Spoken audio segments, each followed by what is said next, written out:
Hello friends, I am Pratik Sedu. இதுவரைக்கும் பிரத்யேக Setu channel subscribe பண்ணலைன்னா தயவுசெய்து சப்ஸ்கிரைப் பண்ணுங்கள். இந்த வீடியோ பாருங்கள், பிடிச்சிருந்தானா லைக் பண்ணுங்கள், நண்பர்களுக்கும் உறவினருக்கும் ஷேர் பண்ணுங்கள். செந்தில் பாலாஜி வெளியில் வந்தார். உடனே நம்ம முதல்வர் என்ன சொல்கிறாரு, நீ செய்த தியாகம் மிகப்பெரியது, மன உறுதி மிகப்பெரியது அப்படின்னு சொல்கிறார். இவர்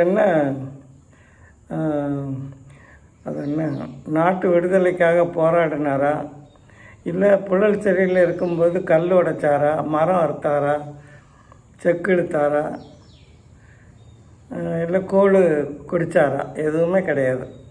எல்லாமே ரொம்ப வசதியாக செஞ்சாங்க. ஃபைபர் சர்ஜரி பண்ண அப்படின்னு சொல்லி ஒரு ஃப்ராடு விட்டாங்க. அது இது வரைக்கும் தெரியாது, நடந்ததா நடக்கலையா தெரியாது. இதே முதலமைச்சர் முன்னாடி இவரை பற்றி என்ன சொன்னார், அதிமுகவில் இருக்கும்போது இவரோட ஊழலை பற்றி எப்படியெல்லாம் சொன்னாருங்கிறது இன்றைக்கும் சமூக வலைத்தளங்களில் இருக்குது. இதெல்லாம் பார்த்து கூச்சப்பட வேண்டாமா? ஒரு முதலமைச்சர் அவருக்கு எவ்வளோதான் இவர் சம்பாதிச்சு கொடுத்துருந்தாலும் என்ன செய்யணும், அதை பற்றி எதுவுமே சொல்லாமல் இருக்கணும். அவர் வர்றாருன்னா அவருக்கு வான வேடிக்கை, அப்புறமா ஆட்டம் பாட்டம் கொண்டாட்டம் இவ்வளவும் இருந்து அவருக்கு மற்ற ஸ்டேட்டில் உள்ளவங்கெல்லாம் காரி துப்ப மாட்டாங்க.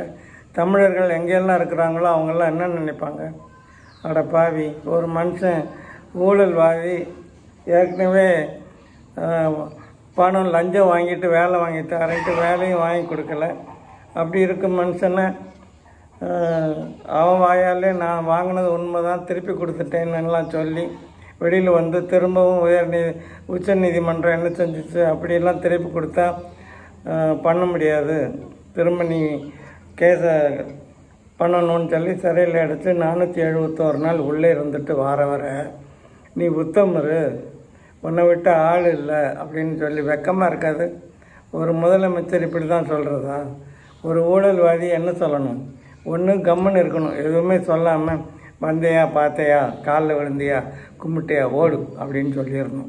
அதை விட்டு போட்டு நீ உத்தமர், நீ செஞ்ச தியாகம் ரொம்ப பெரிது, தியாகத்துக்கே அர்த்தம் இல்லாமல் போச்சே. தியாகம்னா என்ன? நாட்டுக்காக உழைச்சா அது தியாகம், மக்களுக்காக உழைச்சா தியாகம். ஊழல் பண்ணிட்டு உள்ளே போயிட்டு வந்தால் அதுக்கு பேர் தியாகமா?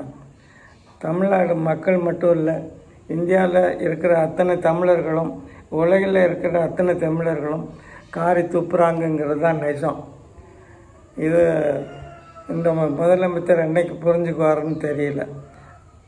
இதெல்லாம் வர எலெக்ஷனில் நிச்சயமாக இதுக்கு ஒரு பதில் கிடைக்கணும்னு நான் நம்புகிறேன்.